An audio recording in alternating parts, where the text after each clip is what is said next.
evening, everyone. Welcome to tonight's virtual meeting of the Raleigh City Council. We are going to start this evening with public comment. I would urge everybody to please remember the rules of decorum, and also remember that kindness and civility go a long way in this day and age. We will start today with Laura Lynn Bailey. Hello, this is Laura Lynn Bailey, 3828 Ingram. Please show the video. Thank you so much.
I've stated where I feel on this motion, and I just let you all make whatever vote you feel is needed, but just remember that people are watching. Absolutely. Thank you.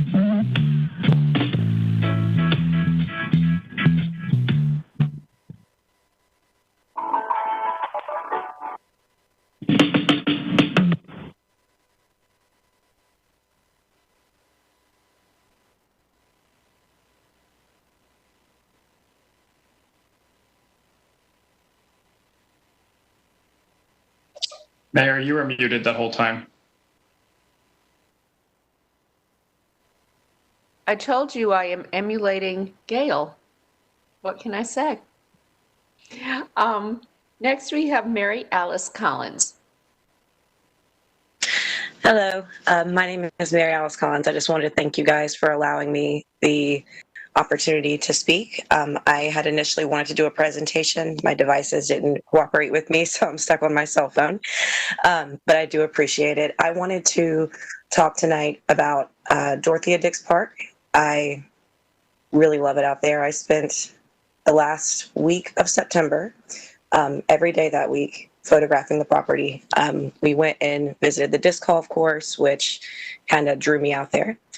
As I was out there photographing, of course, you notice all the old buildings, all the old hospital buildings, and I worked in mental health for a couple of years. And and you have my photos, you do.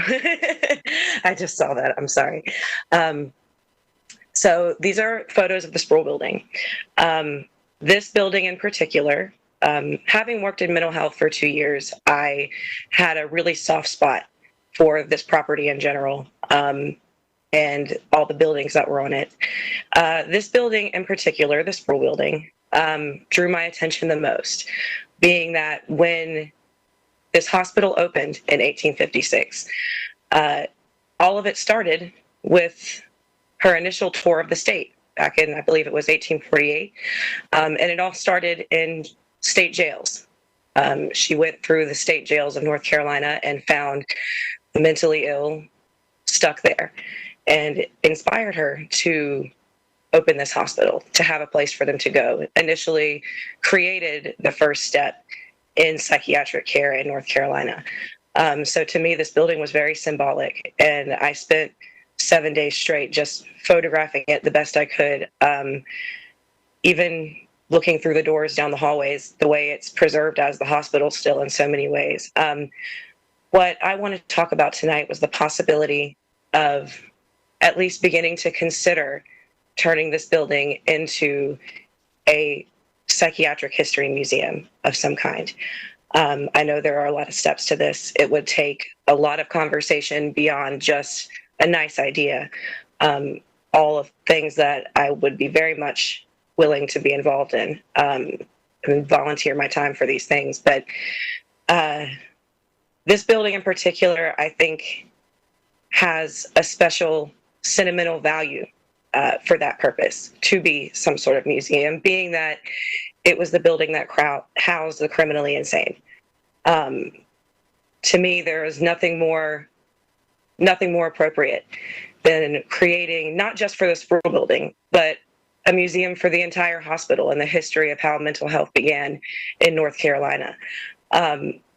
Often it's a bit unsavory to think of the kind of patients that were here, but necessary. I'm sorry, I didn't know if you were trying to talk to me. Mary Alice, yes, ma'am. Gone beyond your 3 minutes, but oh goodness, I'm so sorry. Oh no, that's fine. Here's what I would suggest you do. There is a Dix Park Leadership Committee meeting that's once a month. We have public comment period during that time. Please sign up for public comment and bring this idea forward, if you will. Absolutely. Okay. Let's see if we could, Mr. City Manager, get Ms. Collins the information for the next meeting with the sign up. Mayor, we'll reach out to her and connect her on how to do that. Happy to do so.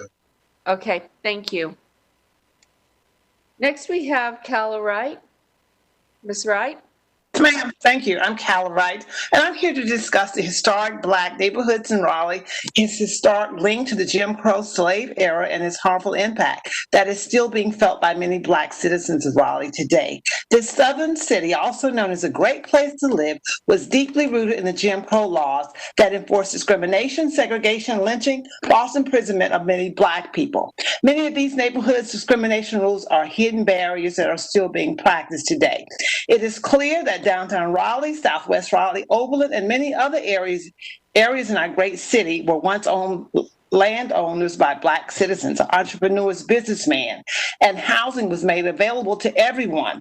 This great city had leaders, members of the Raleigh City Council, developers, business officials, enforced discrimination, gentrification, and decisions led to the demolishing of housing projects, homelessness, displaced families, tax increases, foreclosures, and other economic challenges impacted education, jobs, unfair policing, sewer systems, environmental waste hazard issues, strong sewer smells in the Worthdale, Walnut Creek area. It is clear that the citizens of Raleigh and the City Council need to consider issuing a resolution to reduce the racial wealth gap to include reparations for the trauma, loss of land, housing, education, increased poverty, targeted policing to the descendants of those enslaved Africans. Durham City Council did that today, so I'm challenging the Raleigh City Council, if you too will investigate the historical implications that the loss of land and its harmful impact on the many Black citizens in Raleigh and issue a resolution of reparation. Thank you so much for listening. Raleigh should be a great place for all citizens. Thank you. Thank you, Ms. Wright. Next is Jonna Bailey. Can you mute it? Yes. No.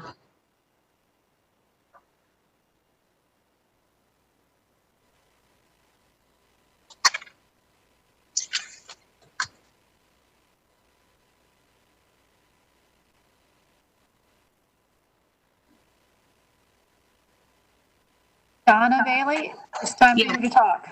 Okay. Yes, I'd like to quote Mickey Fern, the consultant that you hired, in saying that community engagement is a value and should be at the head of all the organizations of city government. I commend Patrick Buffkin for holding his first town hall meeting in 6 months that had approximately 50 people in attendance. I think all the councilors and the mayor should be holding town hall meetings so that you can hear from your constituents. As a CAC chair, the Hillsborough CAC has been having virtual meetings every month, and I've had an average attendance of over 50 people every month. Thank you, Councilor Fort, for attending our meetings. I really appreciate, everyone appreciates your attendance so that you can hear from your constituents. The CACs have a rich history of educating citizens about what is going on in the city. We were really an extension of the city where we were really educating the people who came about the functions of city government. Every year, the RCAC had someone from the city's budget office come and explain the budget. But this year, when the request was made to have the presentation, Lou Bonapane said that the staff was not allowed to go to the RCAC meeting. So here we have, just like we had a few weeks ago, where the developer said they couldn't go. Now we've got staff saying they can't go. I'd like clarification about why you are preventing citizens from learning and engaging about the budget. We understand that you are not financially supporting the CACs, but why are you preventing staff from engaging with citizens? We have had no issues with other departments participating with the CACs. In fact, we've heard they are grateful to be able to participate because they don't know how to engage with citizens right now. So I would really like for you to explain why you're preventing staff from coming to CAC meetings. And then I would just like to repeat what Mickey Fern said, that lack of trust with this council is a big issue. This further illustrates why there is no trust, and I will wait for your answer.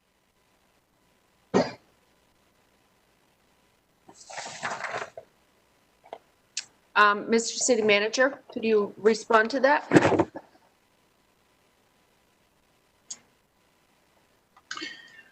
I would ask for some assistance from the city attorney, actually. My understanding is that there's a difference between the RCAC and the CACs associated with the motion that was adopted by the council back in February. And we are simply providing a response based on the council's direction. If the council would like to give us different direction, we can certainly respond to that. So, Robin, if you could assist me with that distinction, that would be helpful. There was a motion that when the motion was made in February, it was to basically cut the city's ties with the RCACs, which was the original group that was started back in 1974. The RCAC is a group of people that are from different CACs or different areas of the city. The CACs that were the neighborhood groups are more like a neighborhood group. So basically, whatever the city's policy is on sending city staff to neighborhood groups, I think that the city manager has said that they would treat the CACs the same. The question, I guess, is whether the RCAC was one of those groups that the city would send staff to normally if it didn't have any city ties. And so I think that's where the distinction was. But again, that's up to the council for direction. Okay, thank you. Next, we have Rachel Kincaid.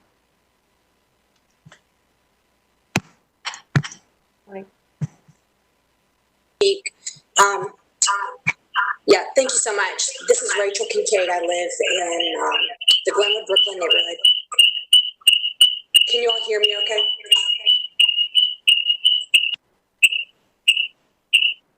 No, there's a lot of background noise.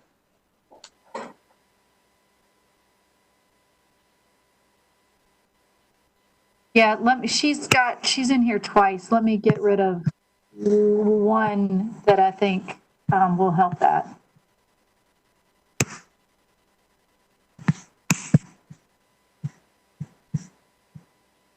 Rachel, let's try this again. Okay, my apologies.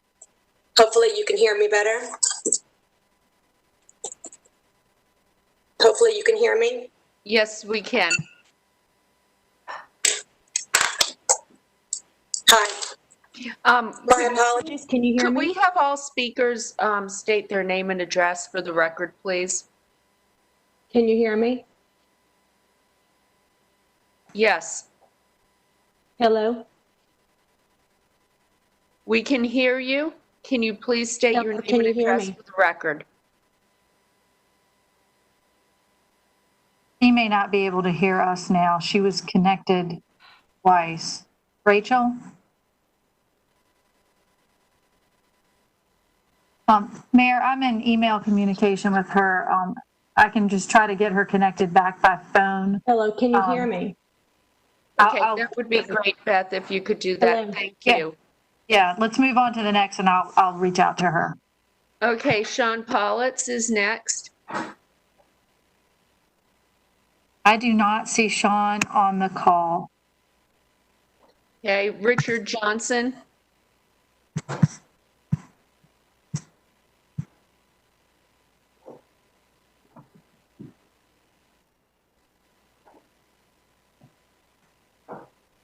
Richard?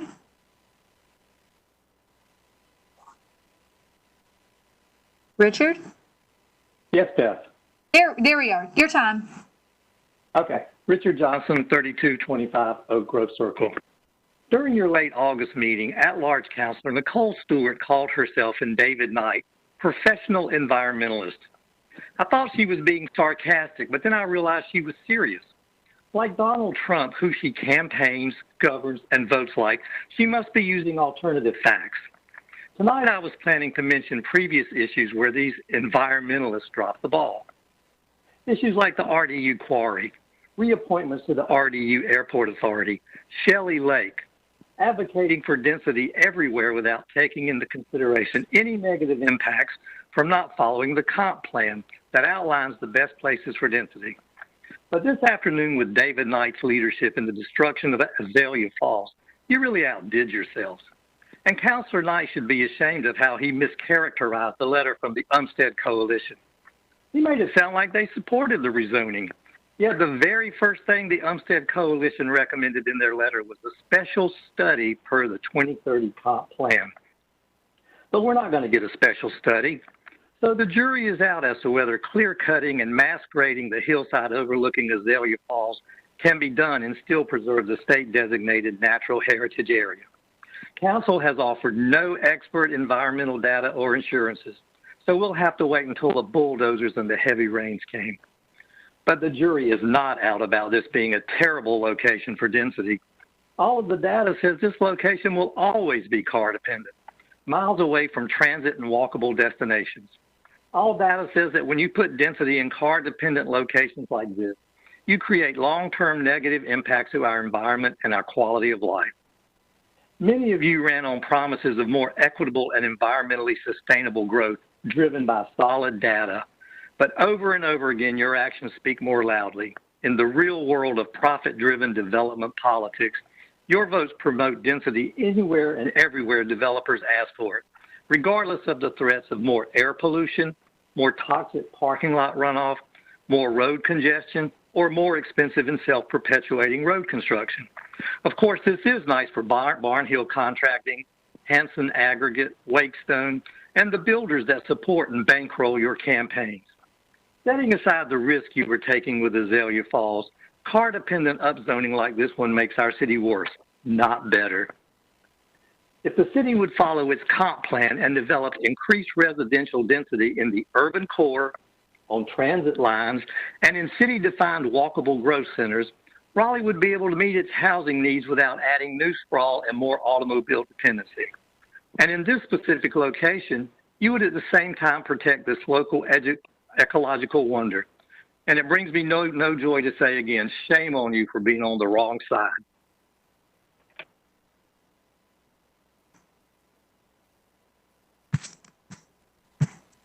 Mayor, we have Rachel back if you would like to try that one again. Okay, let's try Rachel. I'm back, and I apologize for that. Thank you so much. I'll be brief. You got a presentation from me earlier, which I had also sent a larger version to Ms. Fort, which I appreciate you responding about that. I'm just going to ask you two quick asks for consideration. This is dealing with residential adjacent construction sites. I live in the Glenwood, Brooklyn neighborhood, and recently it's come to light that there's a few issues that may be impeding the quality of life and how people view construction that's close to their neighborhoods. One is the path of communications that residents can use to reach out to the city for enforcement of violations, or even reaching out to the developers themselves. We as a neighborhood really did not know who to call, and we wasted a lot of city resources and effort, as well as our own effort, in just trying to find who to call. And so my ask for you tonight is that you would just relook at the website of the City of Raleigh, just to see if there might be a more intuitive way for people to understand maybe what are violations on construction sites, what aren't violations, and what we or who we need to talk to about that. My second ask is that you might provide stronger guidance to developers about maintaining and establishing goodwill in these neighborhoods. It got really bad. It has gotten really bad at the construction site near our home. We've been flipped off and cussed at and told to do certain things. It's been terrible. And as a connected neighborhood, we can band together and approach you guys. But my real concern is about marginalized neighborhoods, and if this is happening often in the city of Raleigh. My hope is that it's not, but I did speak with leadership at the North Carolina NAACP, who unfortunately said that it happens way too often. And I know that the quality of life is important for all citizens. And so my ask tonight would be that you relook at maybe some procedures or some guidance that you can give to these developers before they break ground, so that it doesn't get ugly like it has before. And the rest, you can see my presentation. I'll give back my time, and I appreciate your time tonight. Rachel, can I ask you which construction site you're talking about? Yes, ma'am. It is by Resolute Builders, and it's at 800 St. Mary's. It's, I think, 4-story apartments. Okay, thank you. Yes, ma'am. Okay, next we have Catherine Byrd. Oh, and by the way, could we, Mr. City Manager, could we ask staff to look at the website and ensure that there is a point of communication that's available to neighbors who are having issues? Yes, Mayor, we'll send you a report both on the website and on the specific construction issues in that location. Okay, thank you. Hi, this is Catherine Byrd. Can you hear me? Yes, we can, Catherine. I'm at 509 Smoke Ridge Lane. At the council meeting on September 15th, the Raleigh Police Department After Action Report was presented. From the slides, I learned the RPD mission statement. In the spirit of service, the Raleigh Police Department exists to preserve and improve the quality of life, instill peace, and protect property through unwavering attention to our duties in partnership with the community. Notice how protect property is a major part of this mission statement. Improve the quality of life and instill peace are vague notions. It's hard to pin down exactly what success means for those, but protect property is very clear and direct. This is one of the things protesters have been protesting about for a long time now. The focus is not on protecting people or prioritizing the most vulnerable, but protecting property. There's a lot of research out there that the main job of the police is to protect white people's property and wealthy people's property at the expense of the lives of people of color, and this mission statement reinforces that. The introduction of the report says these protests evolved from peaceful demonstrations into unlawful gatherings where, in the most extreme instances, protesters engaged in acts of violence, destroyed property, and officers were injured. But there's no mention of the protesters who were injured by the actions of the police, like the tear gas that was deployed. From the report, in the What Was Most Effective section, it says it was certain that chemical munitions were the RPD's most essential tool in dispersing violent crowds and restoring order. They provided a means to disperse violent crowds from a distance when officers were in imminent danger of being assaulted and when property was actively being damaged or destroyed. Note the emphasis on the destruction of property. Notice that the phrase violent crowds is used twice in the first two sentences, even though the report acknowledges that tear gas was deployed accidentally on peaceful protesters. The lack of communication and the failure to confirm the need to clear the street with gas resulted in a gas deployment that should have been avoided. So the report not only details the fact that tear gas, a chemical weapon banned in war, was repeatedly used against citizens of Raleigh, but it actually enthusiastically credits it as the most essential tool in restoring order. The report also says while the RPD did deploy some expired gas canisters, there's no scientific evidence to support claims that expired CS gas contains harmful levels of cyanide. And yet, expired or not expired, there's scientific evidence to support that CS gas is not very safe, has long-term effects, and is definitely a bad choice in the pandemic. Also from the report summary, an area for improvement is that trust and safety, real perceived, matter more than ever, and rebuilding fragile relationships must be a mandate. These words ring hollow and empty. The RPD is clearly aware of groups like Raleigh Pact and Raleigh Demands Justice, as they've mentioned in this very report, as leaders of peaceful daytime protests. These groups and others in the community have been working for years, repeatedly bringing up clear demands, and they are most often ignored. Where is the evidence that any serious effort has been made in developing relationships with the community, engaging in real dialogue with those who have been harmed by the police and creating real change? There is a list in the report claiming the events below were specifically relevant to the protest response and outreach. And again, it is so clear. The first thing on the list is business outreach in the upscale Cameron Village shopping distance. The top 5 items deal with the interests of businesses in wealthy neighborhoods. That's where the priority lies, protecting property, not the people of Raleigh. You can't build trust and relationships with repeated empty promises. You can't say your mission is in the spirit of service and in partnership with the community when you're tear gassing that community. Also, I support the reparations mentioned by Ms. Wright. Thank you.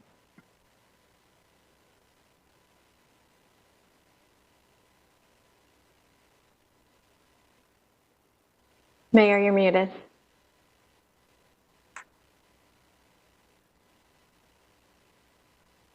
Taking my cues from Gail, what can I say? Sorry about that. Next, we have Susan Mayuyama. Hello, can you hear me? Yes, we can. Name and address for the record, please. Yes, Susan Maruyama, 3413 Lewis Farm Road, Raleigh. As chair of Livable Raleigh, I want to express our deep disappointment in your decision today to upzone the property on Raleigh Road, a decision that we believe will result in the destruction of Azalea Falls. The property is listed in Raleigh's comprehensive plan as needing special study.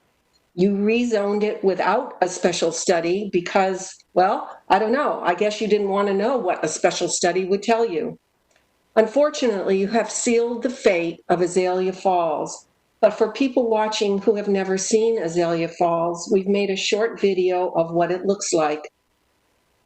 Azalea Falls is considered a natural heritage site for our state. Please show the video now.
Next, we have Mary Dolberg. Hello, yes. Mary Dolberg, 3413 Cherry Lane in Raleigh. I would like to say that this is about the affordable housing bond, but I would like to clarify that the last meeting I asked where the minutes were from the bond advisory committee meetings and was told they were on the website. They are not on the website. There are not minutes on the website. There are summaries. So the city manager and the mayor both were ill-informed and did not tell the truth to me when they said that the minutes were there. So going back to this affordable housing bond, and put affordable housing in quotes, $80 million seems to have pulled out the predators in the city. And it's incredibly overwhelming to watch the number of people who are being evicted and who are going to be homeless and who will not have affordable housing available to them in the next coming years because of the actions of this city council. The city council groomed this public from the very beginning to, from the running for office and the promises that you've made, and then proposing the affordable housing in a way that makes the public think that you're going to be building housing for those who need it. That is not true. The most vulnerable will not be getting housing. Maybe a smidgen of them will. Followed up by the Chamber of Commerce, who agreed to back the bond before the bond was even outlined per the summaries. That is wrong. The Housing and Neighborhood Department handpicked the members of this advisory committee and included on their DHIC representative. Now, over 2,700 apartments in the Triangle area and beyond are owned by DHIC. They're very proud of building these communities. Yet their process of hiring out private property management companies to maintain and manage the properties enables these companies to prey upon those in need of affordable housing. With over 23 family communities, 17 senior communities, and 2 offering supportive housing managed by different companies, each company charges a non-refundable application fee of $20, and it is supposed to go to cover the cost of credit and background screening, yet they are charged this even if they are on a 2-year waiting list. Applicants are not able to be shared across properties, and once again, as on their website, it says not refundable. These predatory companies charge that fee and put people on a 2-year waiting list, and if they're on for over 2 years, many times they're not even able to be told where they are on that list. They are dropped from the list, and if they don't reply to a letter in the mail, and some of these people are homeless, and they've said that. There's emails there, but they have to go by their mailing letters. Speaking of losing their place in the list, sometimes they are not even able to be told where they are, even though they're in the first, second, third, fourth slot, and then they don't follow up. CASA does not charge money unless a unit is available. And I think that is a model Mary, that your should time be has followed. expired and been exceeded. Thank you.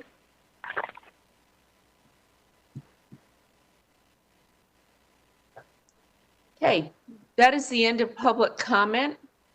We will now go to matters scheduled for public hearing. The first item on the list is the ETJ in the Swift Creek watershed, request for relinquishment of 228 acres. Molly Stewart and Carlton Midget are here to speak in favor of this matter. Beth, do we have them on the line?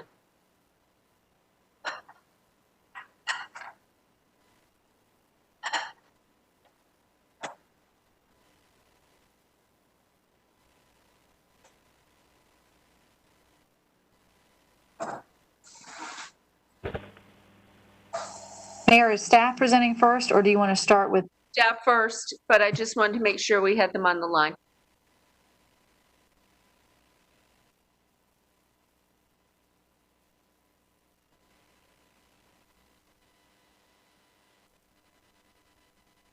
Well, I can go ahead and get started. Beth can feel free to interrupt me. This is a request to relinquish part of the City of Raleigh's extra-territorial jurisdiction. It's 11 parcels highlighted in yellow there, just shy of 230 acres. And that hashed blue line or blue area that ends at the squiggly line up around Tryon Road is the Swift Creek watershed.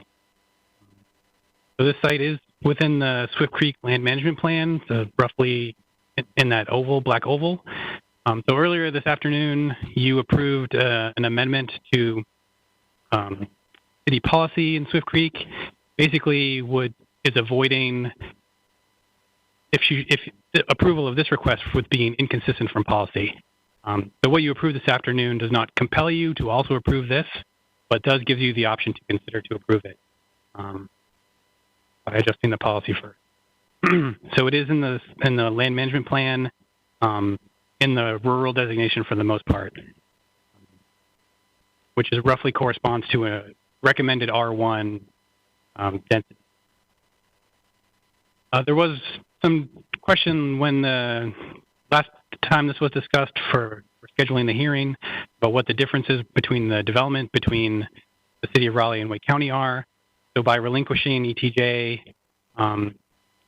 the zoning and subdivision land use authority effectively goes to Wake County. So they are largely similar. This table shows the major differences. In general, Wake County development regulations are more rural in nature, so there's fewer public improvements required. And the way the tree protection is handled are very different between the two jurisdictions. And I'd be happy to go into answer questions, but there is relative detail in the backup memo.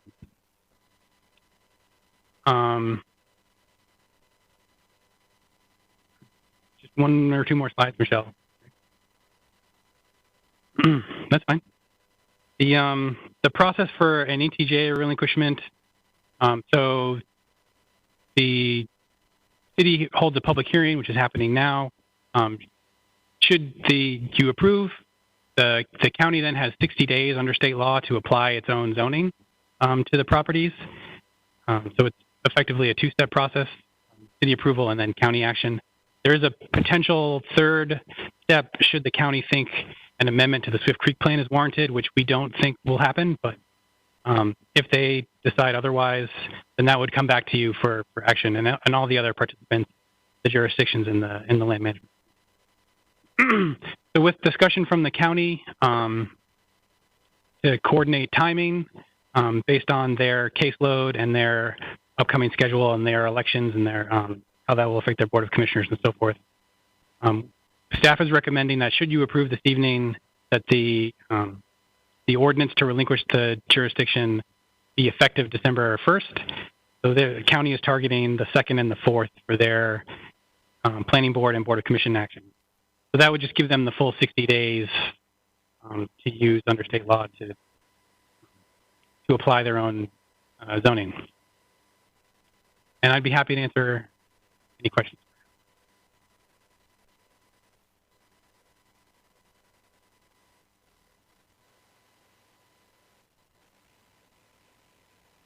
Not right now. Who has questions of staff? Okay. We will ask those who've signed up and support Molly Stewart, Carlton Midget, if they would like to say anything. Thank you, Mayor Baldwin and council members. This is Molly Stewart, Morningstar Law Group, 421 Fayetteville Street, Suite 530. I know that this council has spent a fair amount of time digging into the details of this request over many months. So I won't rehash all of that, but I would like to step back and remember the big picture here, which is that Wake County typically regulates rural development, including well and septic systems of the type that would be appropriate for this rurally designated property. Between the rural county and the urban city, the ETJ typically holds property intended for future urban development to be served by city water and sewer systems. And as we've heard from staff before, Raleigh Water cannot provide service to these properties due to their rural designation under the Swift Creek Land Management Plan, making that extraterritorial jurisdiction simply a bad fit for this rural property.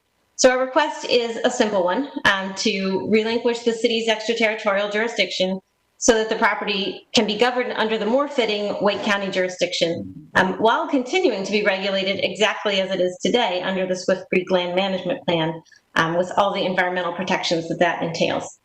Thank you. Okay, thank you. Does anybody have any questions? Councilmember Melton? I don't have a question. I just want to point out that at least on my end, the countdown timer isn't turned on. I don't think it matters for this case because there's only one side signed up for public hearing, but I know that that is an important aspect of the public hearing process. Mm-hmm. No one has signed up to speak who is opposed to this. I am going to open the hearing and close it. Would anyone like to make a motion? Councilmember Stewart? Yes, thank you, Mayor. And thanks to Ms. Stewart's comments. We did spend quite a bit of time on this back in the spring. Thanks to the staff for answering all of our questions at length at that time. And I would like to move to approve. Councilor Fort? That's the second motion, and I can get off for mute. Okay, thank you. So we have Councilor Fort seconding that motion. Motion by Councilor Stewart to approve. All in favor? Anyone opposed? Okay, clerk, that was unanimous. The next item is petition annexation contiguous inside ETJ 6125 Buffalo Road.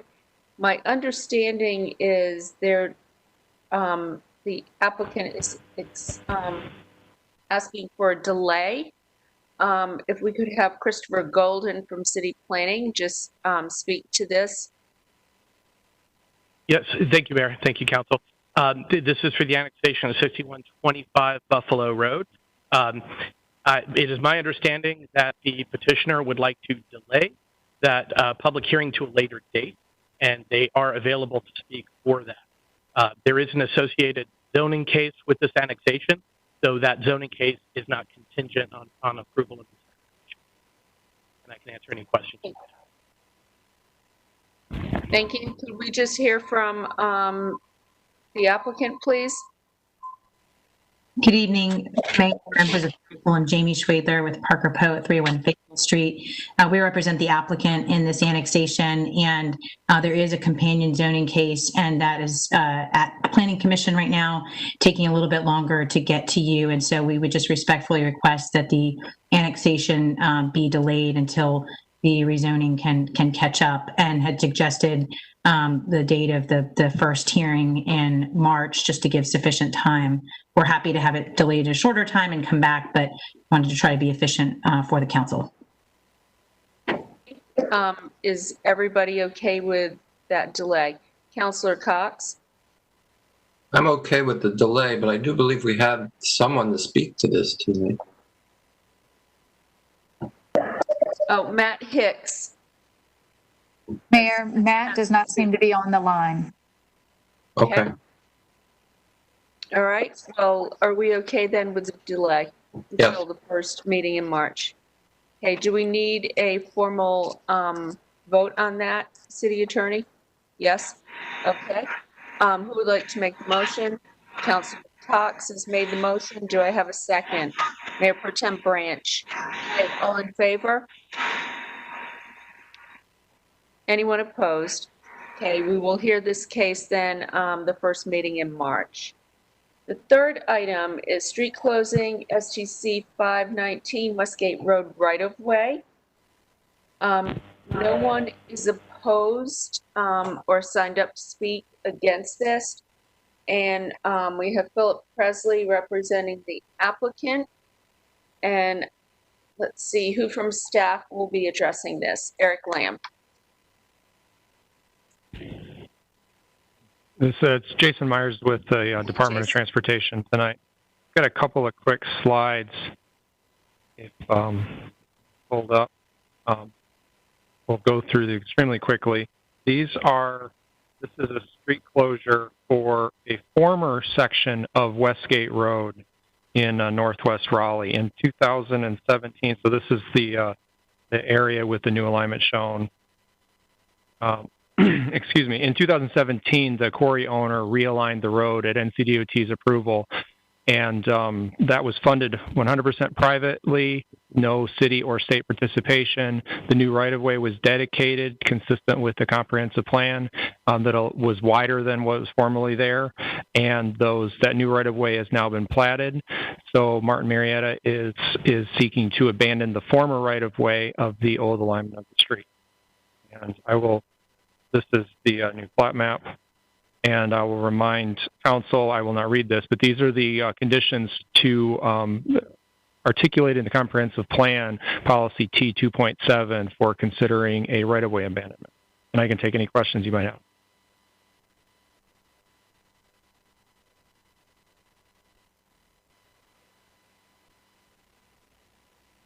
Okay, thank you. Does anybody have any questions of staff? Okay. Can we hear from open the hearing? And can we hear from the applicant, please? Hi, this is Philip Presley of 2700 Wycliffe Road. We're seeking approval of the abandonment of a portion of Westgate Road. Martin Marietta constructed a new road section to allow creation of a larger parcel for our operation to the south. The new section has been open since 2017. So the road closure of the old section will not be detrimental or contrary to the public interest. The closure will not impact any property rights, as Martin Marietta owns adjacent parcels to the north and south.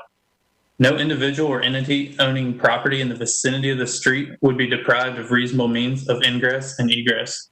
The requirements of North Carolina General Statute 160A-299 have been satisfied. We'd like to thank city staff for their assistance throughout this process and respectfully request approval of the resolution.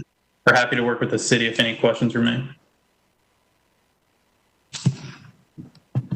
Okay, thank you.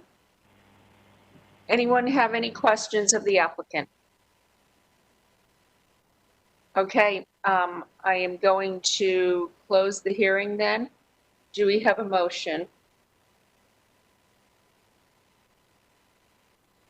I move for approval of the street closure.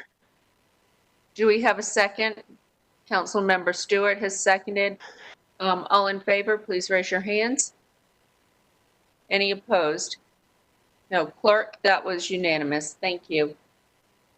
Next, we have rezoning Z1120-5416 Chapel Hill Road, 103 Gary Street on the north side of Chapel Hill Road.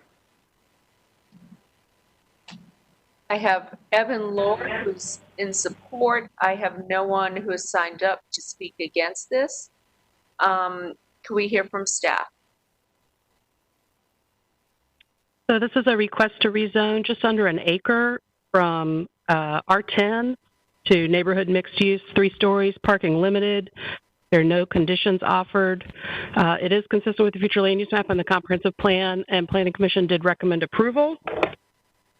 You can see this is just west of the Westover retail area, right where Hillsborough and Chapel Hill split, just west of the fairgrounds, adjacent to Mount Vernon Elementary, and adjacent to or proximate to the Grandview neighborhood, which is considered low density residential. A couple of views of the site. There's a single family home in place now.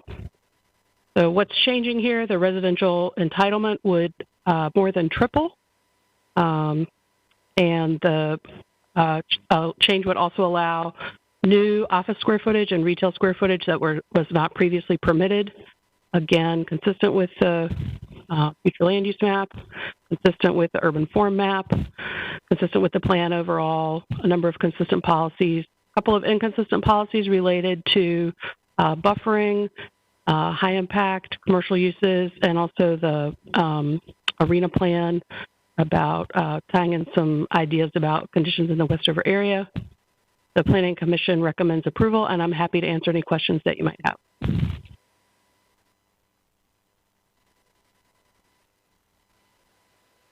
Does anyone on council have questions?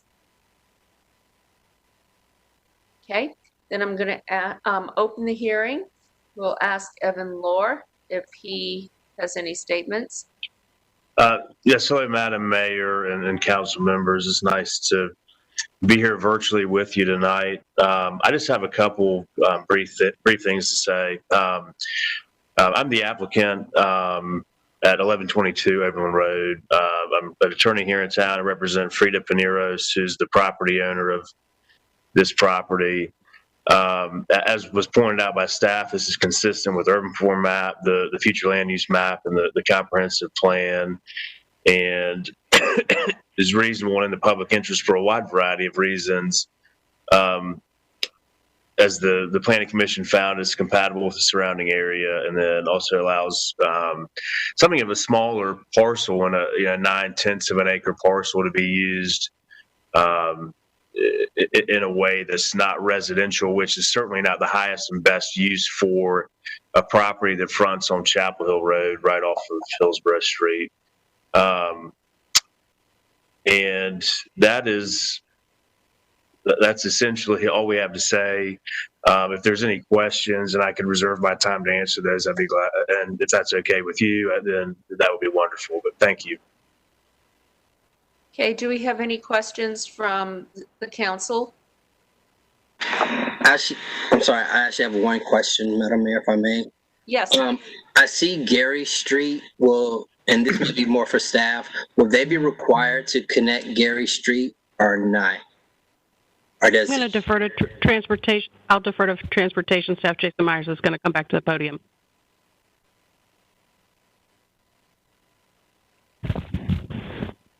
Yes, in this case, TC 6 2019 was a text change that changed some of the standards in our block perimeter standards in the UDO, and two different exemptions exist on this site that makes it so that Gary Street does not need to be extended.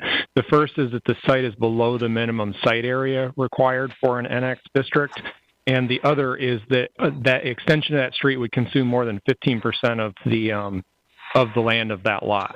So no, Gary Street would not be required to be extended unless it was a part of a very large assemblage and developed as a comprehensive large situation, but not within the zoning district. All right, thank you. Any other questions? Okay, with that, I'm going to close the hearing. Would somebody like to make a motion? Councilor Fort? I move to adopt the proposed consistency statement dated October 6, 2020, containing agenda materials, and to approve the zoning amendment with the adoption and effective dates described in the agenda item under recommended action. We have a second. Councilmember Melton. All in favor? Anyone opposed? Okay, that passes unanimously. Thank you. Next, we have rezoning Z1220 Prince Drive. We have Mohammed Kalea here to speak in support, and Royce Batts, who wishes to speak. He is opposed. So we'll hear from staff, and then I will open the hearing. Great. So this is 4 parcels, just under 2 acres, going from R1 with the Swift Creek Watershed Protection Overlay District to R6 with conditions in that same overlay, consistent with the future land use map and the comprehensive plan, and the Planning Commission recommends approval. This is just south of Crossroads Plaza and outside or west of 40. Commercial at the intersection of Tryon and Jones Franklin, adjacent, and then a church to the east, or a place of worship to the east, and residential to the north and south. We've already talked about the Swift Creek Land Management Plan today. I'm going to skip these slides that I did not know were here. I'm sorry. A couple of views of the site.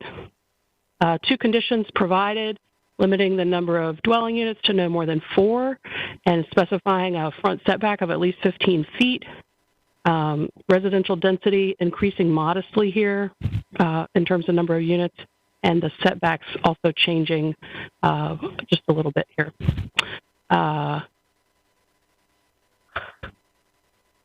This is consistent with the comprehensive plan. There are a number of consistent policies here, and there were no inconsistent policies identified, and the Planning Commission recommends approval.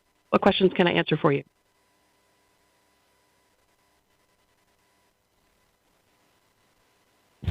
Council, any questions?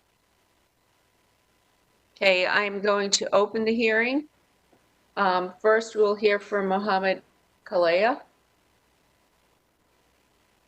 Mohammed Kiali here for the Prince Road Drive. Just I actually want to be brief.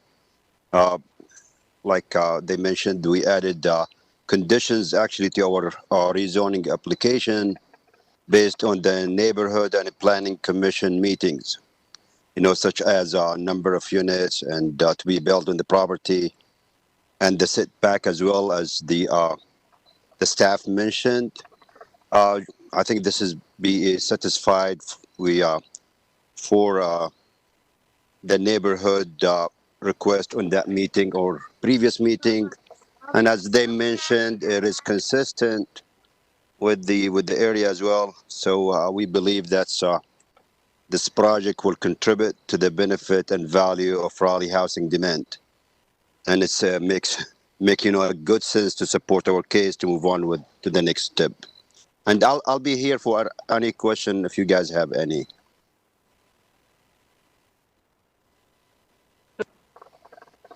Do we have any questions of the applicant at this time?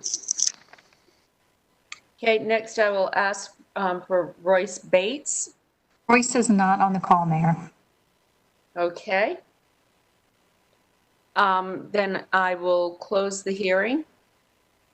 Would anyone like to make a motion?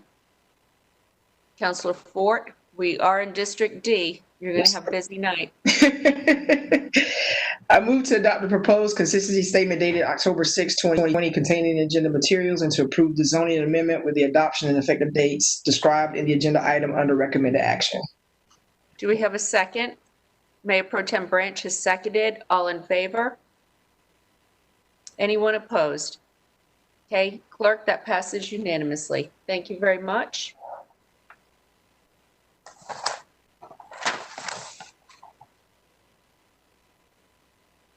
Next, we have rezoning Z15, Carolina Avenue, Grove Avenue.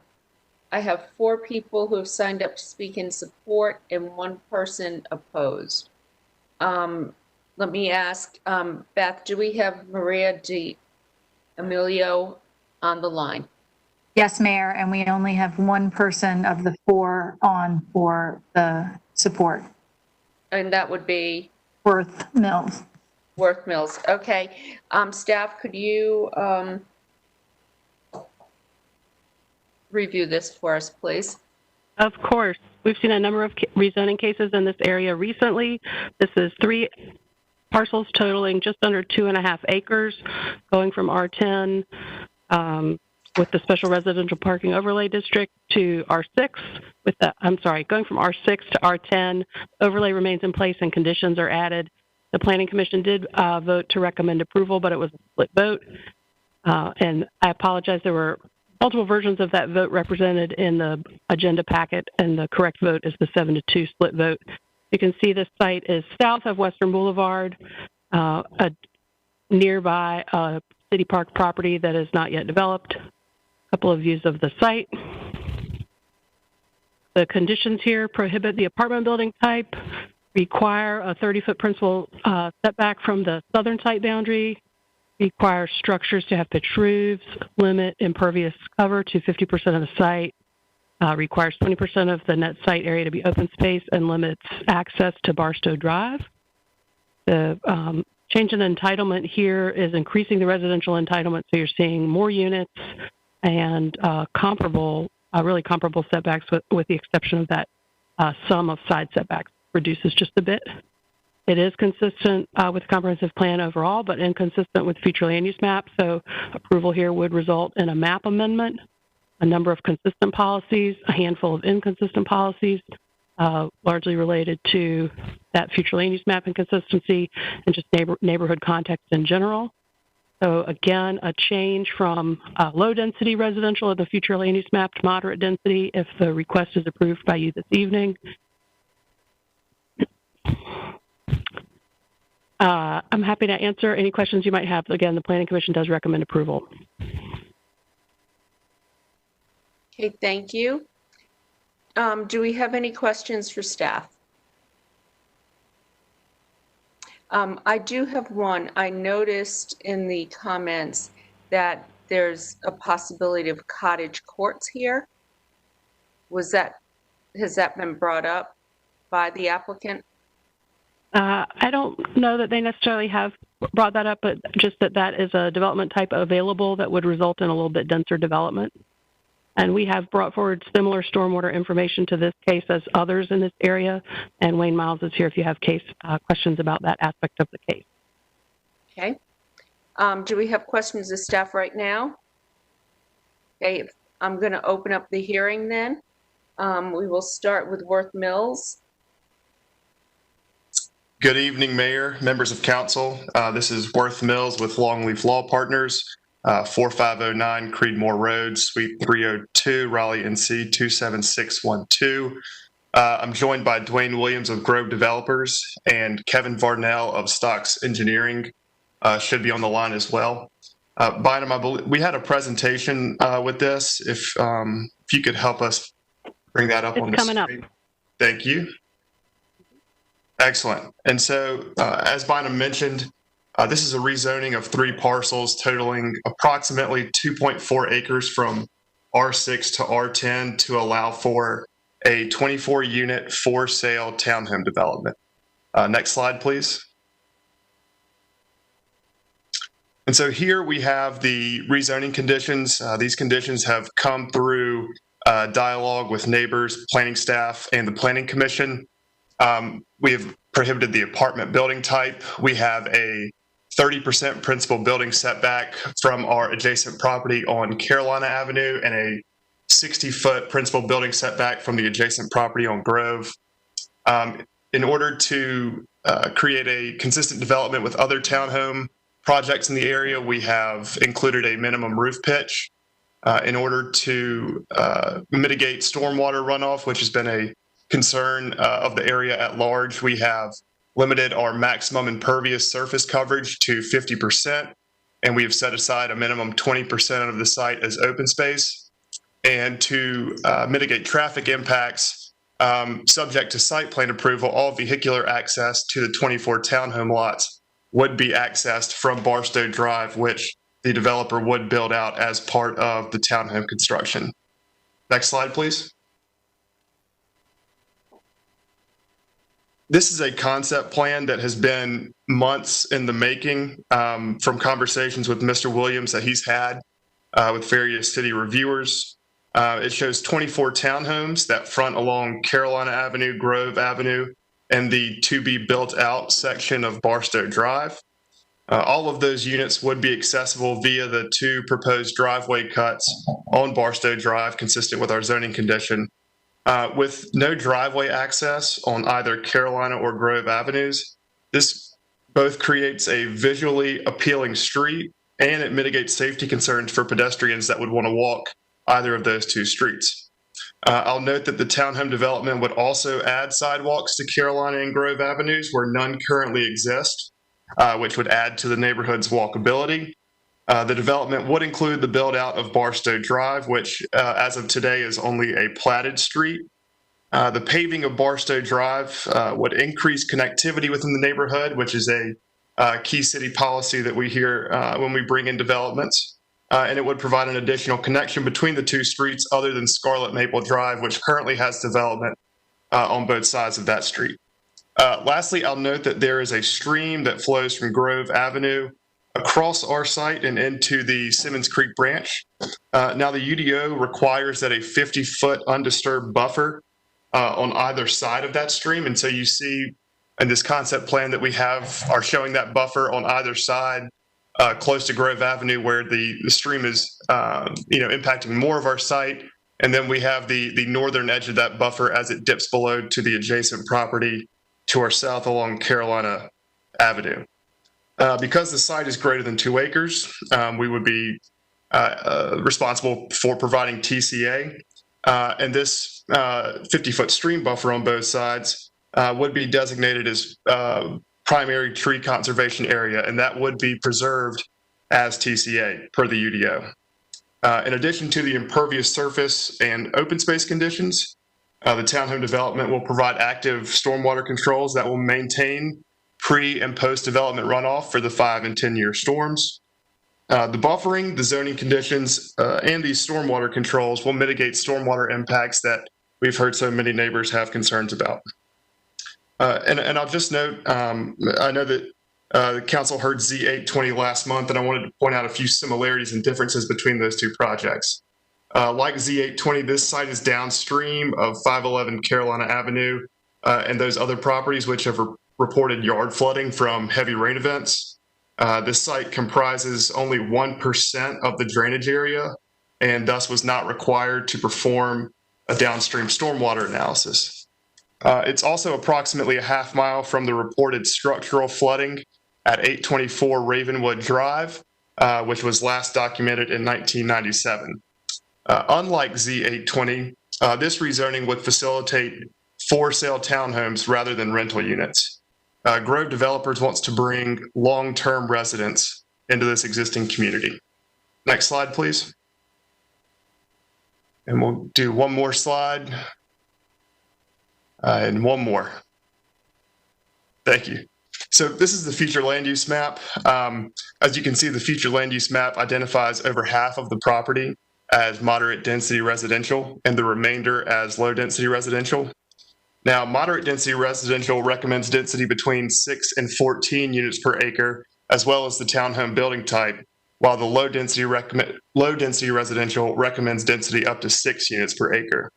This rezoning to R10 is the midpoint between those two future land use map designations and is thus consistent with the future land use map. Next slide, please. This site is also located within a core transit area due to Western Boulevard being part of the bus rapid transit route. Transportation and city policies recommend locating more residential units near these BRT stops and stations so that it's used as much as possible. Thus, by increasing the zoning district from R6 to R10 here, we are furthering the goals of the city's BRT policy and adding folks who are going to use that BRT in order to move around the city. Next slide, please. This is a slide showing the nearby townhome developments. These are all within about a half mile of the site. So there are 6 different townhome developments within this half-mile radius. This does not include the 2 apartment complexes to the west or those complexes shown on the eastern edge of the slide. The construction date for these townhomes range from the 1980s to 2013.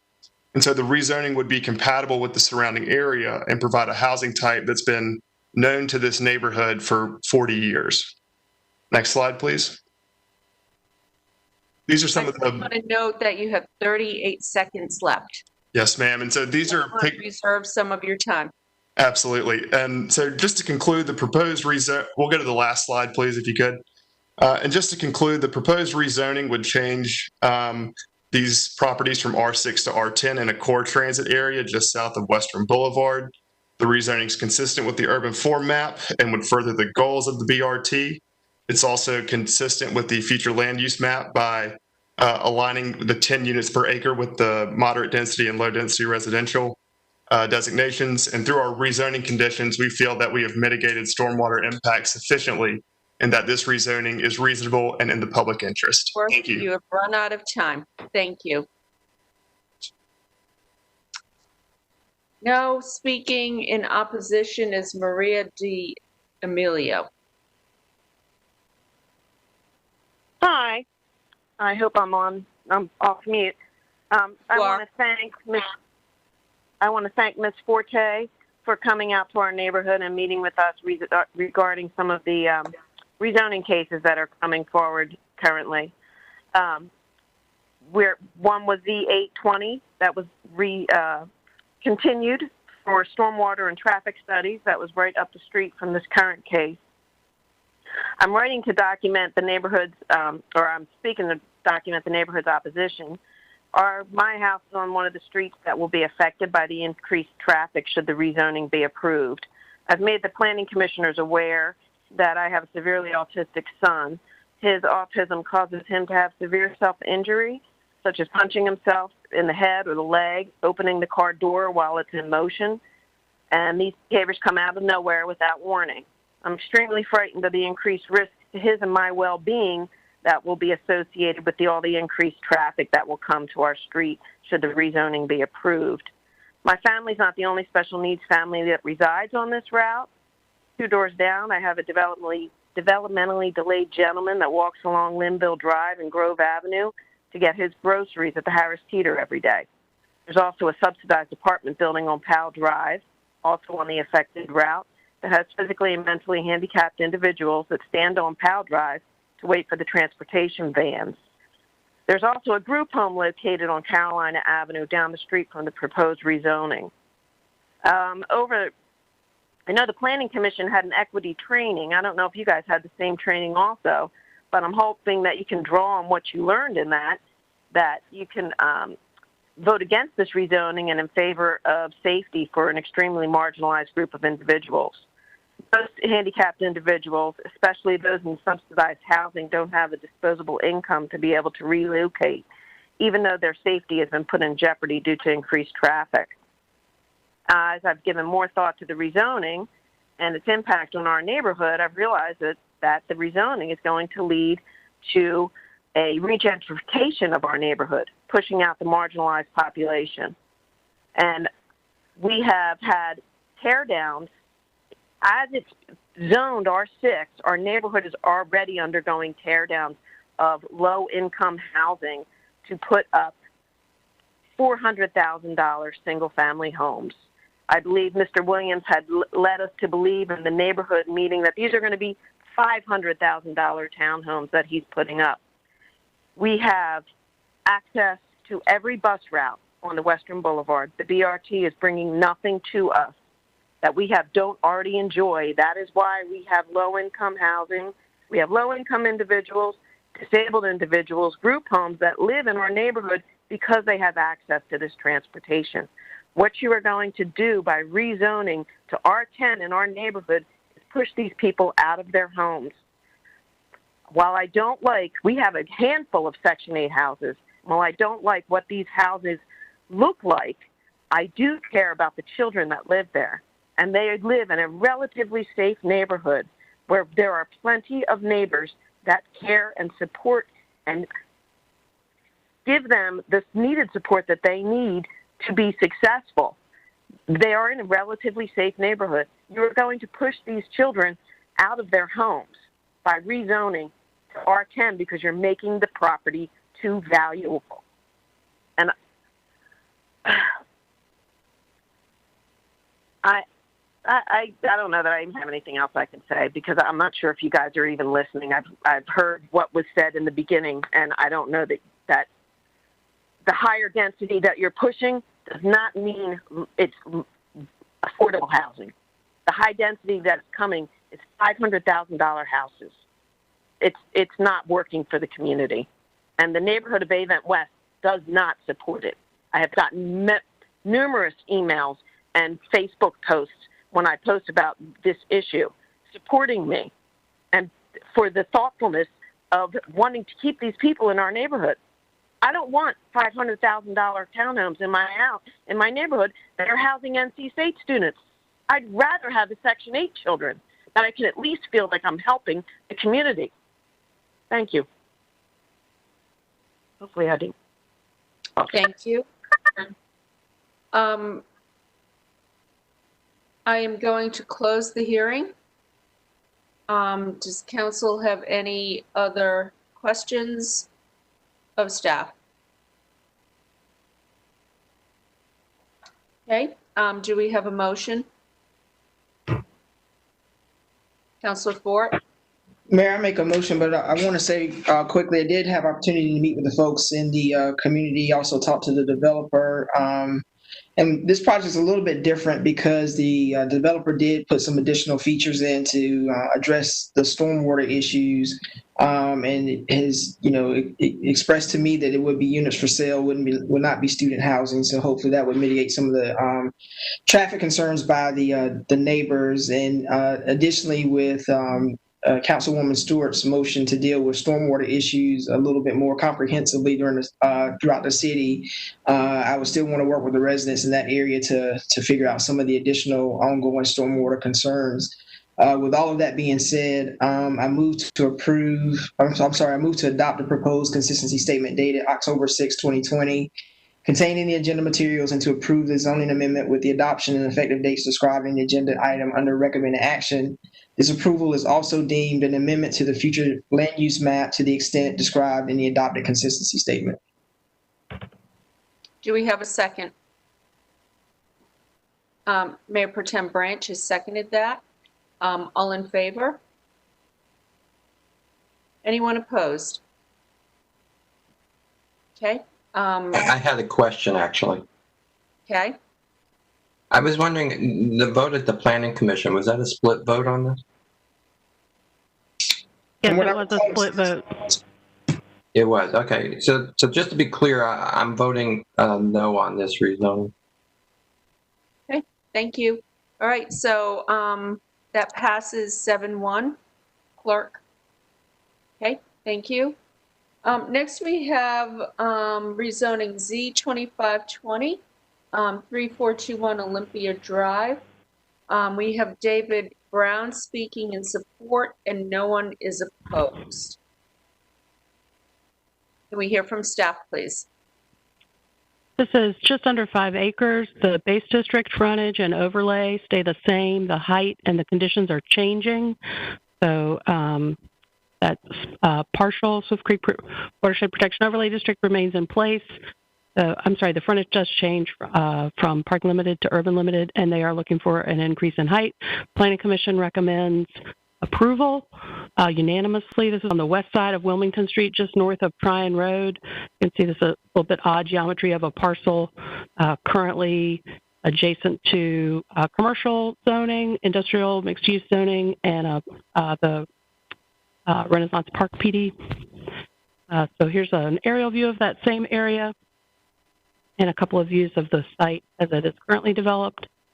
So conditions here, no front build to of less than 10 feet, some limits on pole-mounted lighting and their relationship to adjacent residential uses, some prohibition on uses, and then your entitlement, a significant increase in residential entitlement, and also a significant increase in office square footage, but your retail square footage is going down just a bit. Again, consistent with the comprehensive plan on the future land use map as well as the urban form map. Consistent overall, no inconsistent policies were identified, and the Planning Commission did recommend approval. What questions could I answer for you before we open the hearing? Does anyone have questions for staff? Okay, no questions for staff. I will open the hearing and we'll hear from David Brown. Good evening, Mayor Baldwin and members of the Raleigh City Council. This is David Brown. I'm a landscape architect and land planner at Withers Ravenel. My address is 137 South Wilmington Street, Suite 200, Raleigh, North Carolina, 27601. This evening, I represent the Young Group. They're the applicant for this rezoning petition. Bynum has done an excellent job summarizing the case. I'll just add a couple of quick comments. This property was last rezoned in 2004. Since that time, Raleigh has changed considerably, and our city has adopted the 2030 Comprehensive Plan, Unified Development Ordinance, and I think most significant, the Southern Gateway Corridor Plan, which this property sits within that corridor plan. The rezoning petition reflects the guidance found in the comprehensive plan and also in the area plan. As Bynum mentioned, the request includes an increase of building height from 3-story to 5-story and changing the current parking limited frontage for urban limited frontage. Those requests are based on the fact that this property is located on a transit emphasis corridor. That would be Grinnell Street. It is also located on an urban thoroughfare, Olympia Drive. The property is located on several streets. The property is within a core transit area. That's been a factor in several of the cases we've heard tonight. And also a transit-oriented district. Just very quickly, the case has been deemed in the staff report to be compatible with nearby properties. It is consistent with the future land use map and consistent with the overall themes of the 2030 comprehensive plan. The Planning Commission did have a unanimous recommendation to the council for approval. I'll stop, pause, and see if there are any questions you might have. Does anyone have any questions for Mr. Brown? There are no questions. Do you mind if I close the hearing?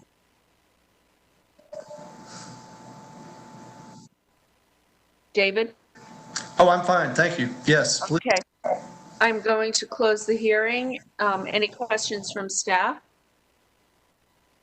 Okay. Do I have a motion? Councilor Fort? Yes, ma'am, Madam Mayor. And what I was tonight. They have kept me busy, but I've heard from the developer as well as the residents, and both sides seem to be very pleased about this project, which makes me happy. So I have a motion, or I move to adopt the proposed consistency statement dated October 6, 2020, containing the agenda materials, and to approve the zoning amendment with the adoption and effective dates described in the agenda under recommended action. Do I have a second? Mayor Pro Tem Branch, thank you. All in favor? Anyone opposed? Clerk, that was unanimous. Thank you.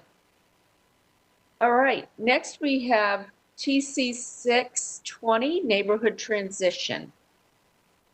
Mark Harlan is here from staff.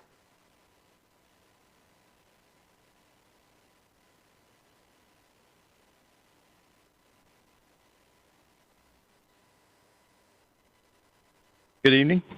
Mark Holland with the Planning and Development Department.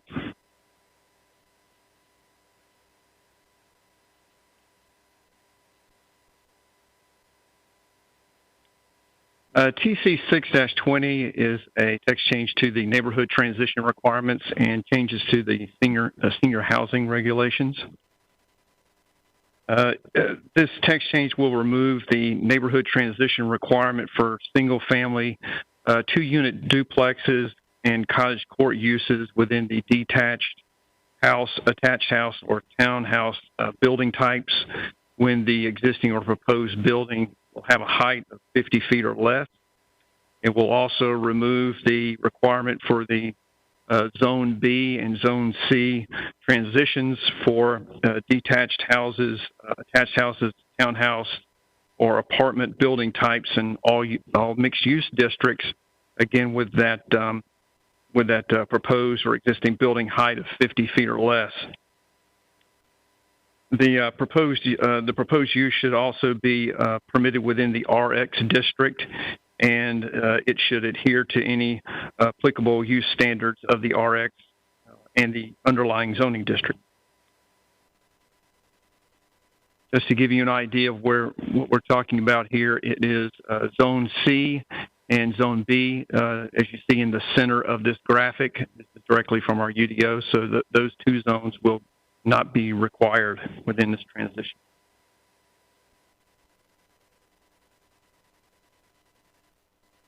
Also, with this text change, we're making changes to the senior housing text, and with that, we'll be aligning the UDO definition for congregate care and for CCRCs, which is the continuing care retirement communities.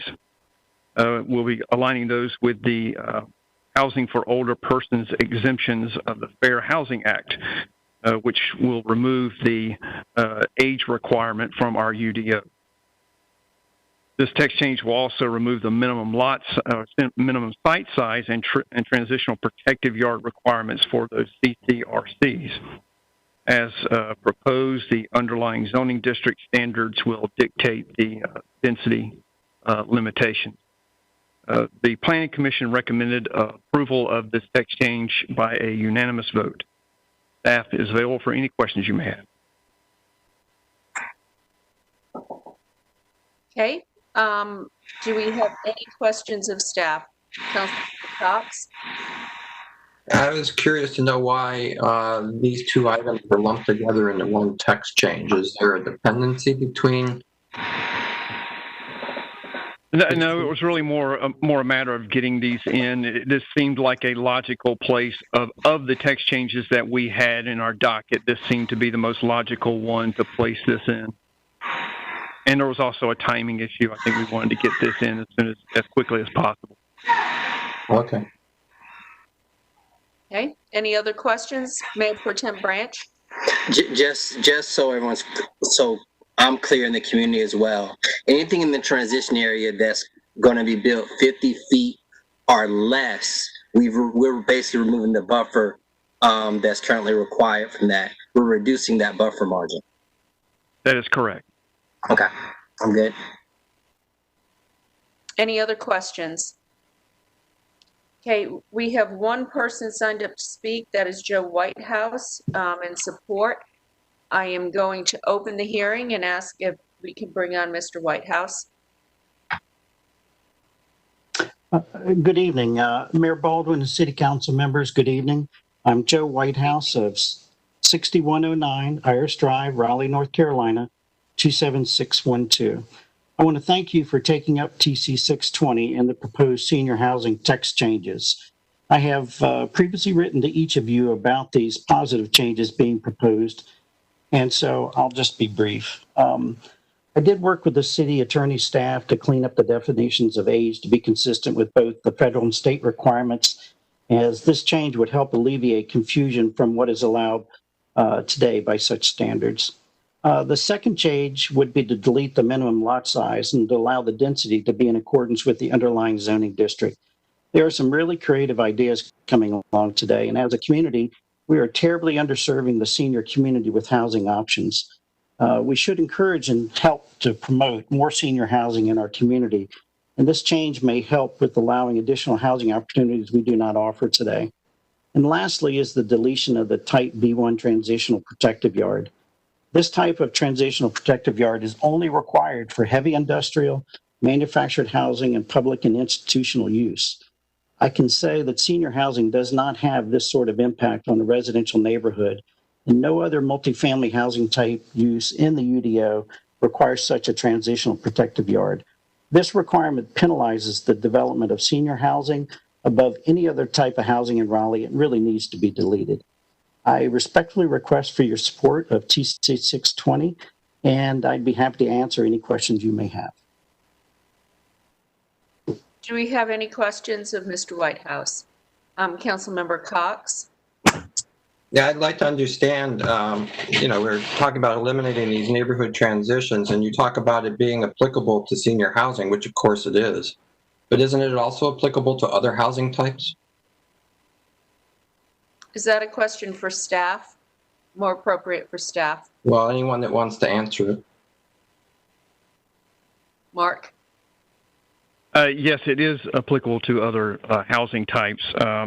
It would be applicable to the single unit homes, duplexes, and cottage courts. So the emotional appeal to senior housing is really a bit misplaced. Yes, it is applicable to senior housing, but it is also applicable to these other buildings that can be as tall as 50 feet tall, which can tower over top of single family residences. I have no more comment. Councilmember Melton and then Councilor Puffkin. Yeah, I noticed in the staff memo, towards the bottom of page 7, the paragraph starts that the proposed exemption provided to low-intensity residential development is not anticipated to have adverse impacts and should remove a potential barrier to housing in mixed-use districts. Could you maybe just in simple terms explain how this text change is going to make it easier for us to build the type of missing middle housing that I think we've talked a lot about since, really since early this year? This is page 7, you say? Yeah, I noticed the line saying that there's not anticipated to have adverse impacts and it will remove potential barriers to housing in mixed-use districts. So I was just wondering, I noticed that line and it's a lot of technical information in the back of it here. I'm wondering if you could just explain sort of in simple terms how this text change is going to help us build that missing middle housing that we're looking for? Well, it should allow for the developer. They should be able to place more housing on a particular piece of property, depending on the housing type they want to go with. It will afford them more area to build houses because there'll be less land taken up by those transitional zones. And they could also actually place housing on lots where they previously probably could not place it because they won't have to deal with those two transitional zones. So it will allow more properties to develop, and where houses are being developed now, they will be able to put more houses on the property, should they choose. Hey, Councilor. Does that answer your question? Does that answer your question, Councilor Melton? Yeah. Okay. Councilor Buffkin? Thank you, Mayor, and thank you for that question, Councilmember Melton. Your point's well taken on that. We are in an effort to make housing more affordable in this city, and this is part of that, and that's why I'm supportive of it. And I just wanted to speak very briefly to the couple changes related to senior communities, and Mr. Whitehouse put it very well, and I have a particular interest in this issue, having a number of these communities in North Raleigh, and they make wonderful neighbors, and I think it's reflective of what a great place this is to call home, that people want to spend their later years of life here, and I'm fully supportive of this measure and look forward to voting in favor of it. Thank you. Okay, thank you. Do we have any other questions? Okay, I'm going to close the hearing. Do we have a motion? Councilor Melton?